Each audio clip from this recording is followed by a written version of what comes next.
Everyone. I'm Annie Spooner. I'm a radical self-acceptance advocate. And I want to thank you, Hélène, for setting this up. Thank you so much. And I really feel so grateful to be here with all of you, especially because CHEO has done so much for our family. And I'm not just talking about the incredible doctors and nurses. I'm talking about everyone we've ever interacted with at CHEO. So it's really an honor for me to be amongst such amazing people. So thank you for having me here to speak.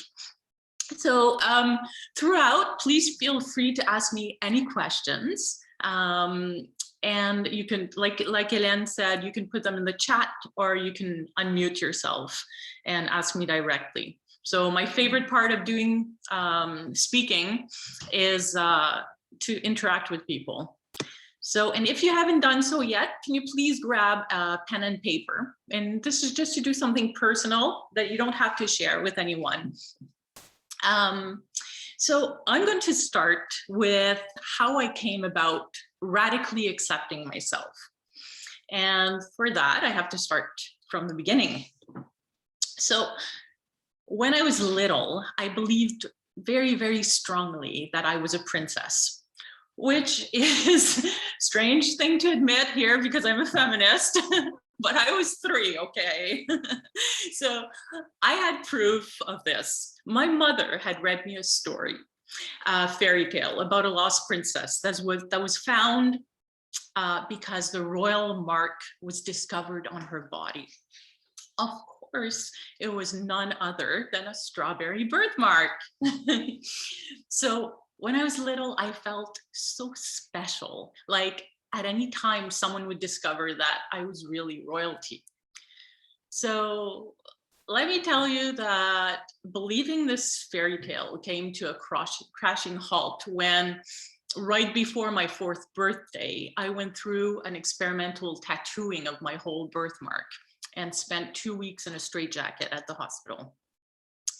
And this is when I noticed, holy shit, not only am I not a lost princess, but that thing that I thought made me so special, well, it has to be gotten rid of.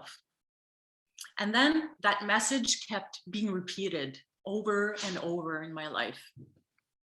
At age 8, I was trained really well by experts to use really thick cover makeup that took 1.5 hours to apply, that I'd wear on special occasions.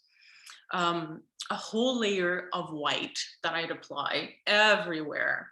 And then a layer of beige, and then a layer of brown, and then I'd put on this powder and dust it off. And I mean, you can tell how I did it so much that it's in me. It's like riding a bike, but more. So at around that same time, the people around me started noticing that I was born with another difference of sorts, the gift of a singing voice. So by age 10, I was being invited to perform at events and sharing a part of myself that eventually really defined me as much as my birthmark does. And because there were so many special occasions, well, I wore my makeup more and more. And then by age 12, I changed schools and I started wearing my makeup every day. And by that time, my birthmark had become this part of me that I profoundly understood was so shameful that if people knew about it, it could expose me to being completely rejected. So no one knew what I really looked like. And that was terrifying to me. What if people found out my secret? I couldn't swim with friends. I was careful not to sweat, to exercise too hard. And eventually kissing was, and smudging my makeup was pretty complicated and actually scary for me. So then came a lip operation at age 15, and then multiple laser treatments that unfortunately I think maybe not, never made a difference, except causing me pain and reinforcing that message that I had to be fixed, even though it was all for aesthetic reasons. So these treatments and wearing of makeup somewhat worked for me for years, until they just didn't. And at the beginning of my 20s, I suffered burnout at university while ironically majoring in theater, where I used my years of hiding and pretending to play the roles of others. And it's at that moment that I realized I had to do something radical. All these years, I'd been getting the message that I had to hide what I was at all costs. Why? Because others would not accept me. And what I ended up doing in the process was not accepting myself. So I took my makeup off. I literally and figuratively shed my mask. I got back up on stage to sing as me, with my vulnerabilities, with my truth, and I felt so empowered. And this is why I do this work of radical self-acceptance, because I know what it's like to deny yourself, your truth, and your reality. And that's my story. It's a lot bigger than that, but that's the beginning of my story. And I'm wondering if anybody has any questions, anything that they'd like to know about what it's like to live with a facial difference, or anything else before I move on to start the slides. Anybody? Hélène, do you have a question? No. Okay, so there's no questions. Okay. So, that somebody, Michel Caron? No? Okay. So, what is one thing that every single human wants and needs, no matter their age, their gender, their skin color, their religion? Babies, you know, older adults, everyone. Does anybody have an answer that they want to share? Or we can put slide 1 up. Please, Hélène. Oh, yeah, love and acceptance. Exactly. Yeah, love. Yeah, love. Exactly. And what is love if it's not raising a hand? Okay, it's not enabled. Sorry, I'm reading the, I'm not supposed to be reading the, the chat. So, okay, Hélène, if you could put up the first slide. Yes, so it is acceptance. And this is where I'd like you to write down one thing that you have an issue accepting, you have an issue with accepting about yourself. Something you know deep down that can't be changed over a short period of time, or something that can be changed at all, that you know it can't be changed at all, like trauma, perhaps, that you've lived with in your past, an illness, a part of your body, or other experiences you've had. And if you have more than one, write more than one. You'll be able to use this in an exercise later that I'll ask you to do. So this is personal. I won't ask you to share, but you might want to share or ask questions about it. So you might want it to be something not too heavy. Okay, so how do we achieve self-acceptance and acceptance of what is? I mean, do we walk around saying to ourselves, just accept yourself over and over, like accept yourself, accept yourself? we need like a technique to be able to do it. So slide 2, please. So reality, accepting reality is how we achieve radical self-acceptance. So I love this example of radical acceptance from Marsha Linehan. She's the creator of DBT, dialectical behavior therapy. So let's say you're sitting down at a table with other people to play a game of cards, and the cards are dealt, and you look at your cards. They're really, really, really bad cards. So there's not many things you can do here. You can choose to throw your cards onto the table and say, I'm not playing these crappy cards.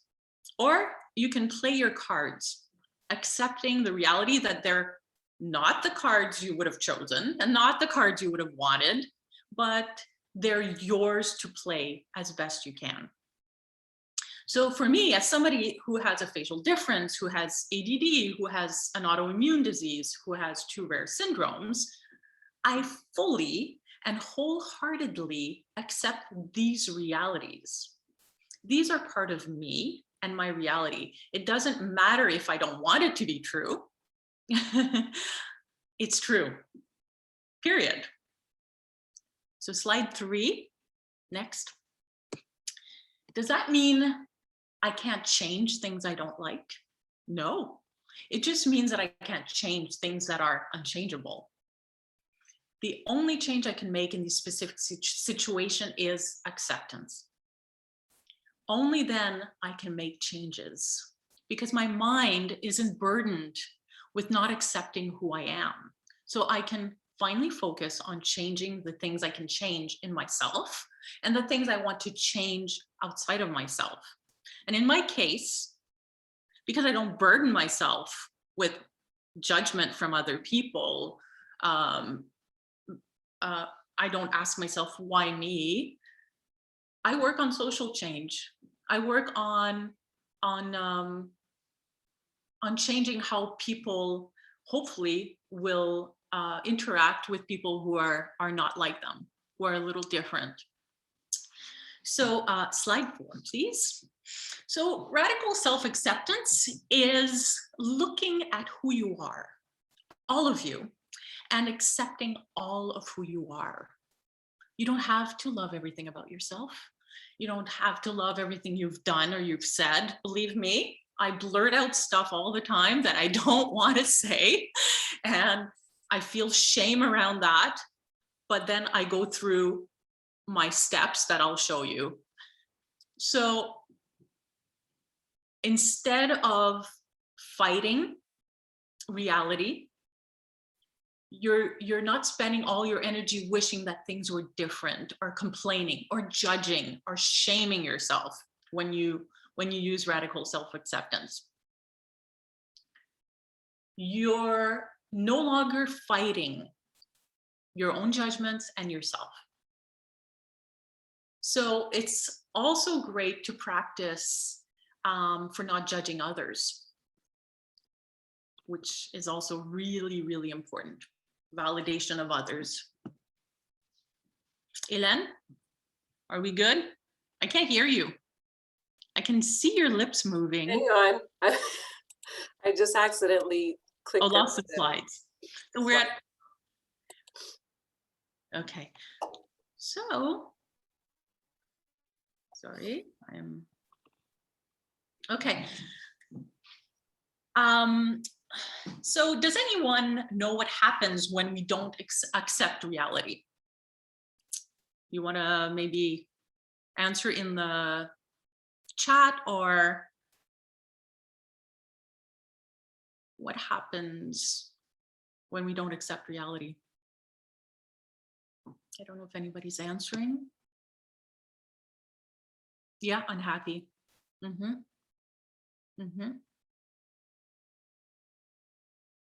What else? Anything else?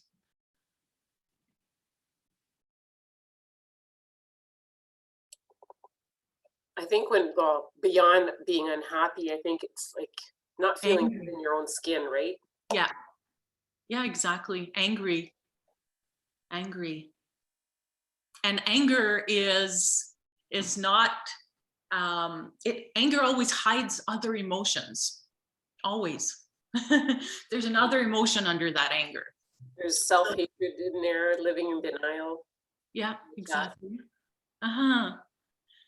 Sadness. Yes, exactly. Feeling sadness, feeling shame, can't find peace. Exactly. Uh-huh. Okay, so unable to clearly self-reflect. Yes. Okay, could you put slide 5 on? So what do you think that pain plus non-acceptance equals? Anybody would like to?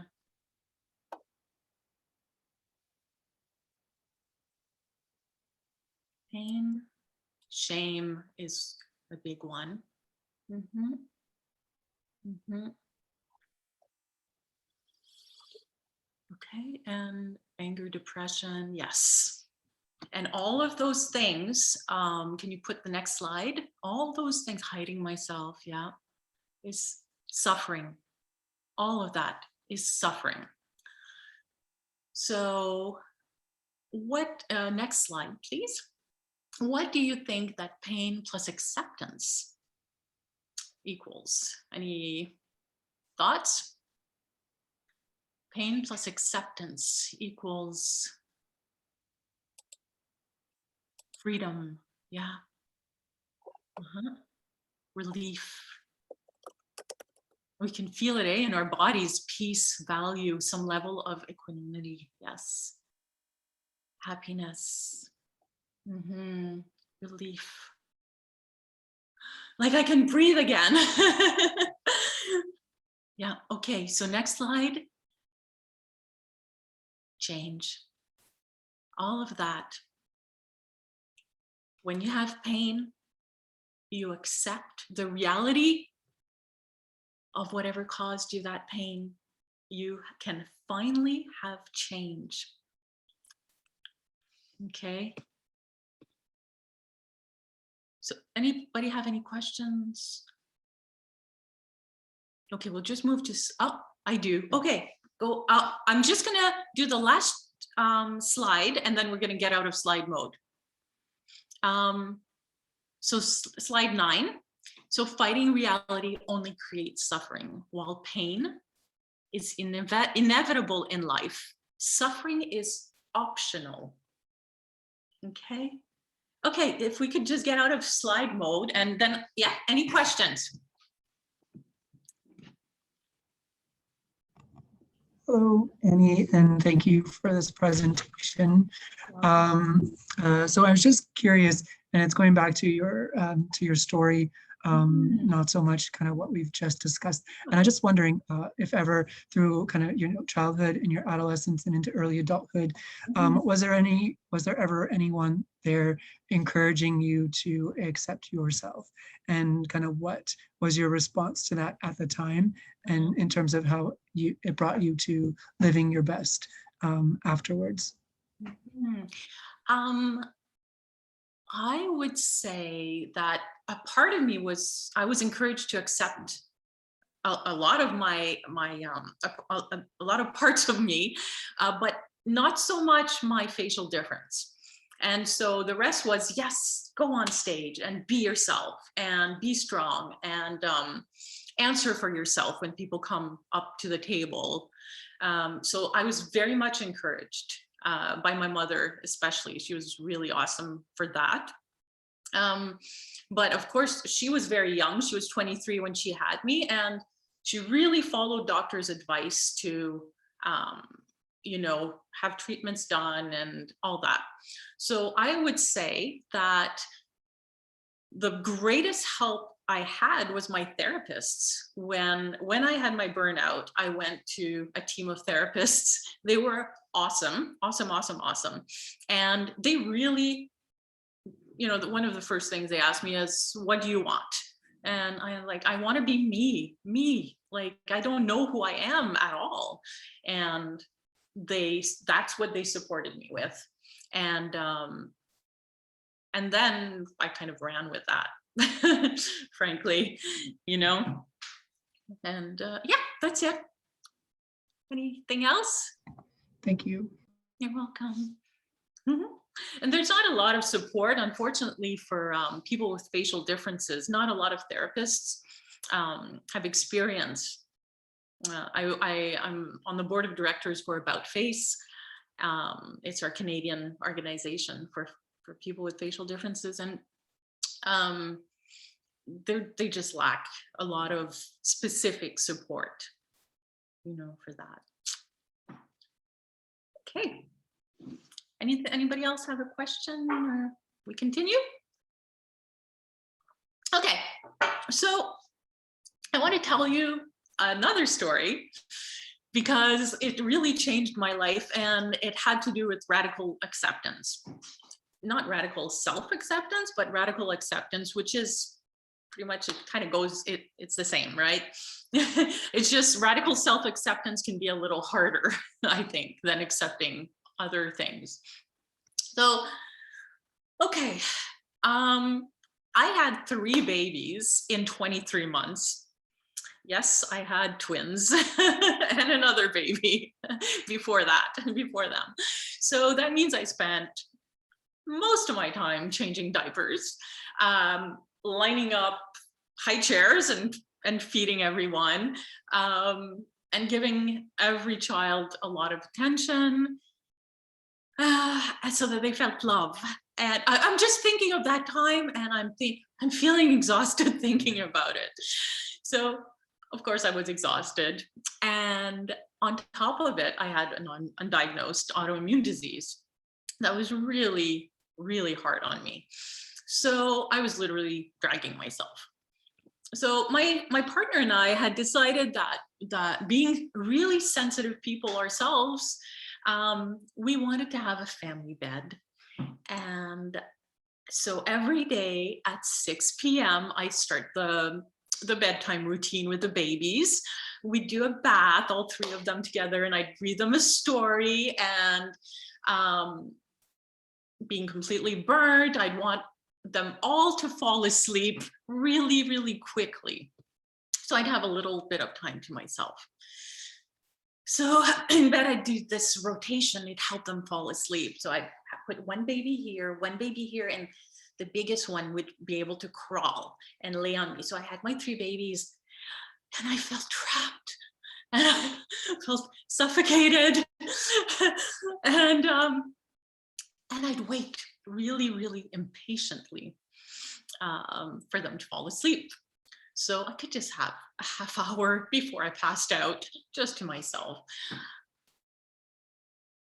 So I felt anger. I'm just going to go through my feelings. I felt anger. I felt like, how is that unfair nightly moment happening to me? And I was suffering. So what we just looked at. So I was really suffering. So one day I'm laying there with them, and I'm thinking, I think a simple, why am I doing this? Why am I putting my kids to bed like this if it makes me so miserable? And I used a method that I'll talk about a little later. I validated my feelings. So I complained in my head. I pitied myself. I really heard myself. I listened to what was going on for me. And I realized that I felt torn between giving my children safety and love, and getting rest for myself. And at that moment, it went boom, click. I realized that I had everything I wanted. I could lay there with my babies and give them what I wanted, because it was what I wanted. I had chosen this. And I could rest by enjoying this moment fully. So I laid there, enjoying that moment, giggling with my babies, answering their questions, and being really present until they fell asleep. then I would just rest with them, enjoying listening to them breathe softly, feeling their little hearts on me. Nothing changed in that moment except how I perceived the situation. The reality was that I wanted to be there. And when I think of the most beautiful moments I've had with my children, this is my number one memory. And this is radical acceptance. And it's also a perfect example of a win-win situation that we use in radical acceptance. So let's go back to what you wrote down at the beginning. I'd like you to write how you would feel if you radically accepted that thing. Not how you would accept it, but let's pretend you could magically accept it. How would it make you feel? It might be I wouldn't feel shame. It might be I would be able to do something, and that would make me feel happy, liberated, whole, empowered, confident, hopeful. And a second question, how would your life be different if you magically accepted this? Does anybody want to share what they've discovered about how they would feel, or how life would be different? You don't even have to say what it is, just how it would be different or how you would feel.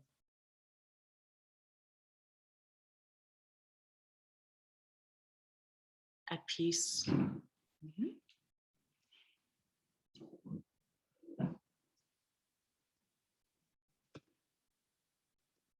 Love my life as it is. Yeah.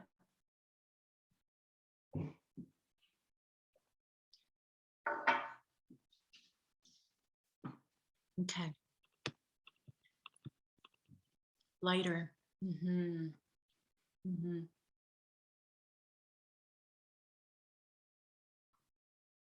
Contentment. So much more confident. Yeah. Strong. Mm-hmm.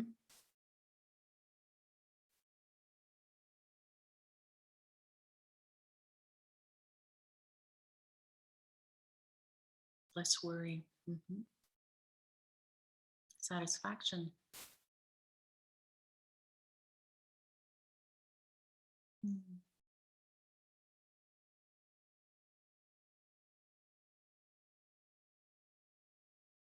Okay. Oh, less focused on myself, and I can't read the rest. Less focus on myself. Oh, my limitations, feel more free. Yeah. Mm-hmm. Yeah. Really a lot of freedom. Okay, so we're gonna go back to the slides. So it's gonna be slide 10. So we need other tools. Is this the right slide, Annie? Because I don't Yes, have the it numbers. is. Thank you. Number 10. That's my word cloud. Sorry, I do word clouds on the side. Okay, a little passion of mine. Okay, so what other tools do we need to learn to use radical self-acceptance and radical acceptance in general? So self-empathy and self-validation is a trick for me. To radically accept myself is self-empathy and our self-validation, okay?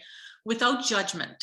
That the part that's really important here is you observe it without judgment, okay? And with a kind heart, I would say, being gentle on ourselves, like you would to a small child.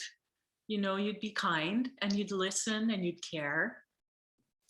And also, by the way, self-empathy leads to empathy for others. So what is self-empathy? I'm just going to do a quick little definition I found online. Self-empathy means that an aspect of yourself observes in an empathic manner, so without judgment, the aspect of yourself that experiences. This is done with an attitude of suspended judgment and openness towards yourself. Self-empathy simply requires you to notice and recognize what is happening in you. That's it. You just stop and you notice. It's mindfulness, really, another way to say it. Okay, so self-empathy leads to self-acceptance. And there are a few ways to achieve self-empathy. I use this one, and I'll give you an example of how it would be, how I would use this if I didn't love my birthmark, okay? But I don't. I really do love my birthmark, so, but I'm gonna pretend here. So it's a 4-step process, and some of you might know it. I use NVC here, nonviolent communication. So we start with observation, feelings, needs, and a request, okay? So slide 11, please. I start with an observation. You observe without judgment, without an opinion. You don't evaluate. I observe that people grimace at me when they look at me in stores. I observe that they follow me around to look at me. I observe in different aisles. I observe that they come up to me and ask me personal questions about my birthmark while I'm trying to shop. I observe that strangers in stores give me medical advice so that I can get rid of my birthmark. I observe without judgment. These are facts, okay? These are the facts for me of living with a facial difference. So it's just a statement like the car is blue, not I hate that car's color. Who would ever buy that car? Okay. So slide 12. So after I've observed everything and I know what that thing is that's really bugging me, I go to my feelings. And there's needs on the sides, you can ignore that, just the feelings part. So what are my feelings around this issue right now? Let's say I'm thinking, I hate what I look like. Like I hate it, I can't stand it anymore. So what am I feeling during that, when I say that? So I might not know what I feel at that moment. So I might need to rant a little. I love the ranting part. So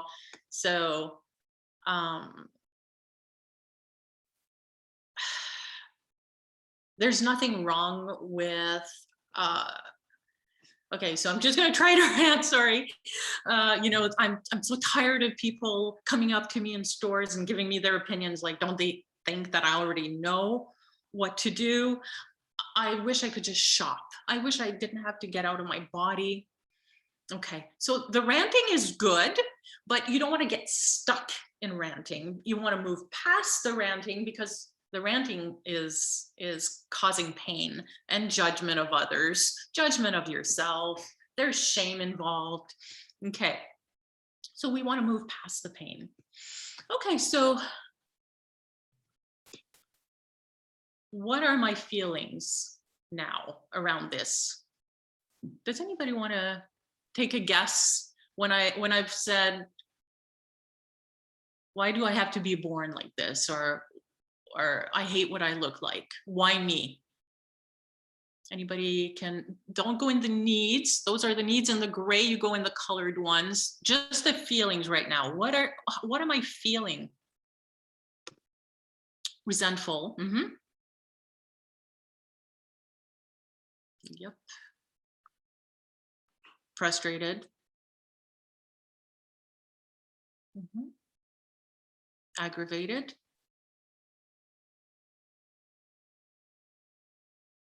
Disheartened, yes. Angry. Vulnerable, that's getting under the anger.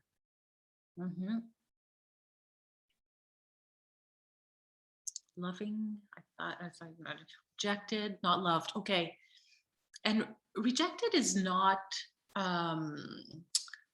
it's not a feeling, but I get what you're saying. Rejected is something that is done to us.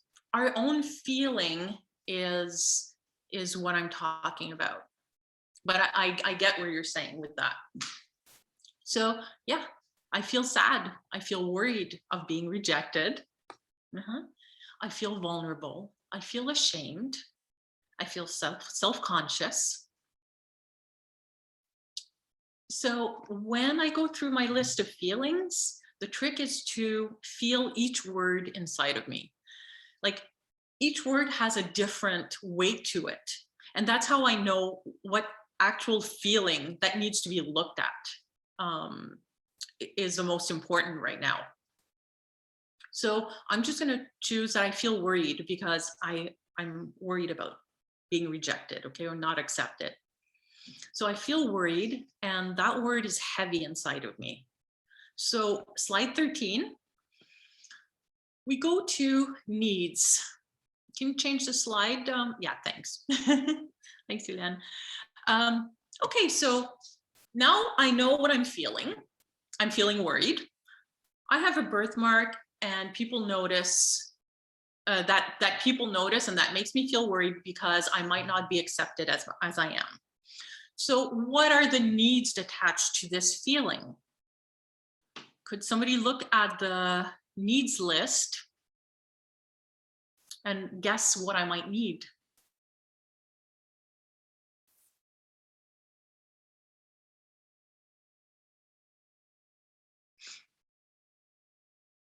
Self-value.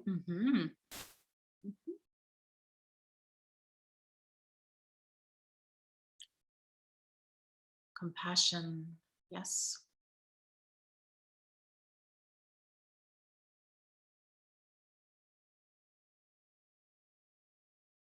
Belonging.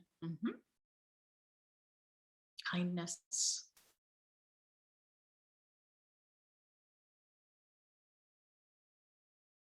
Consideration. Yes. Equality, compassion, respect.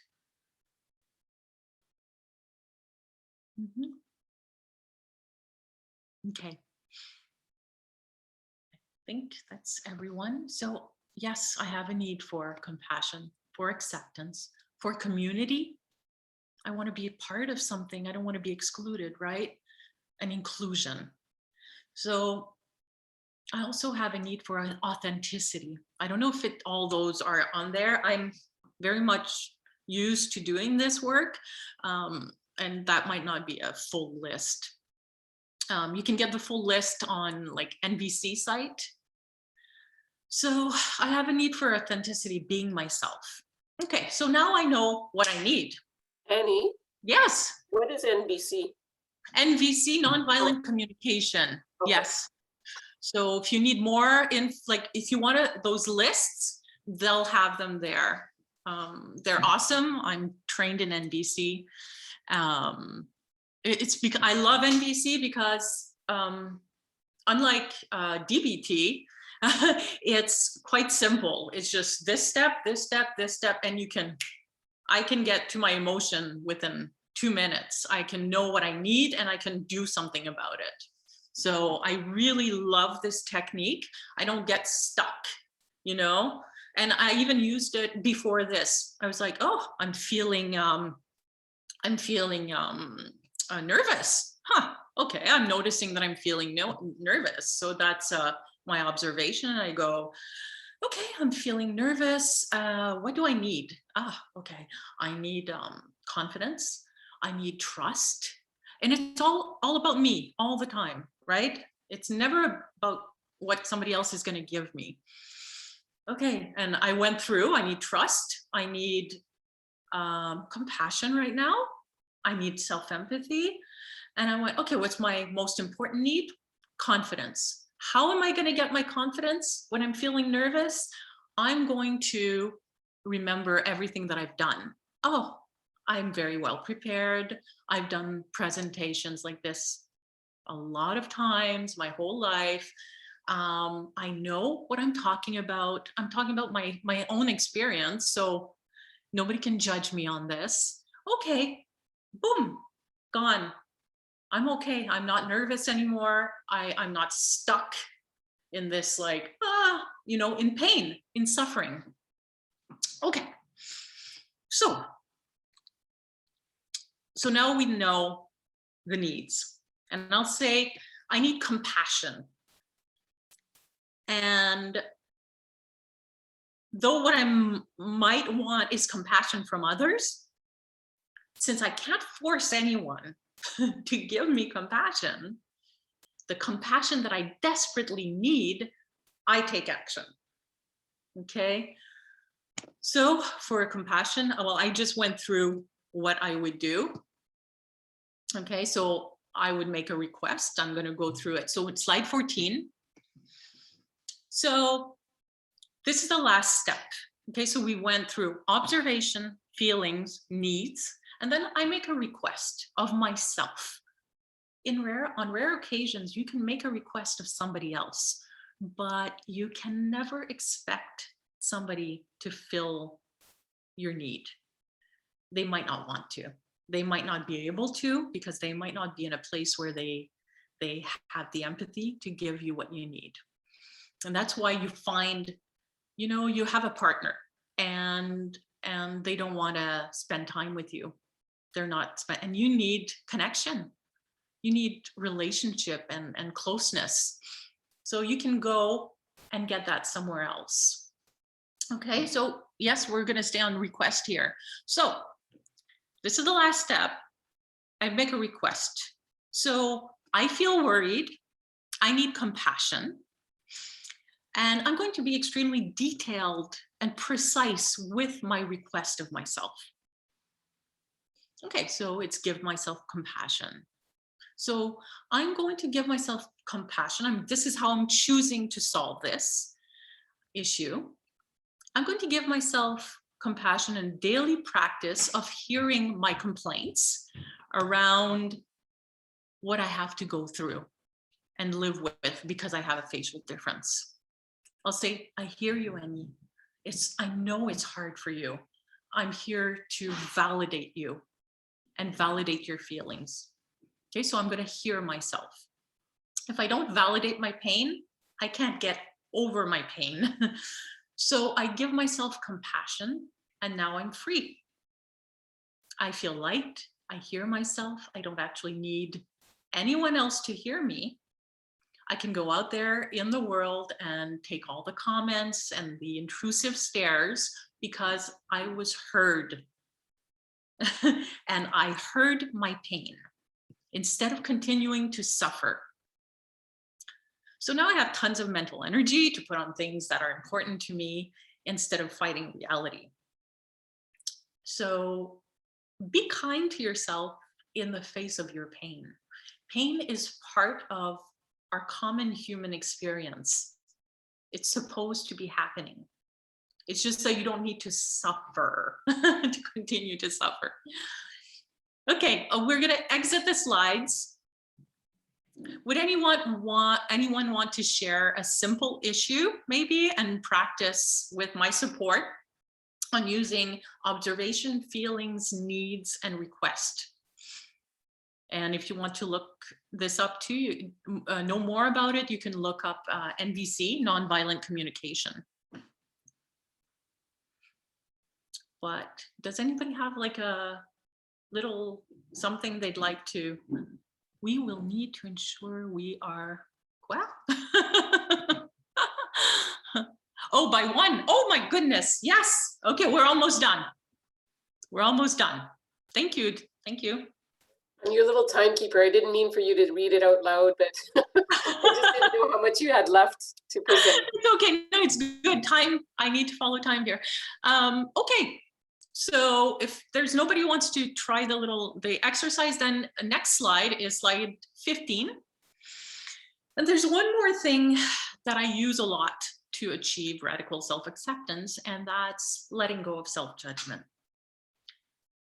Okay.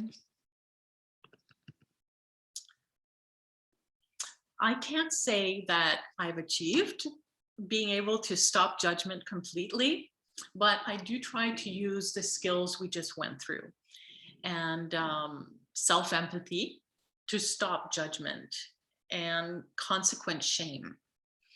Next slide. First of all, judgment always leads to shame. And when I judge myself, I get stuck in a cycle of shame.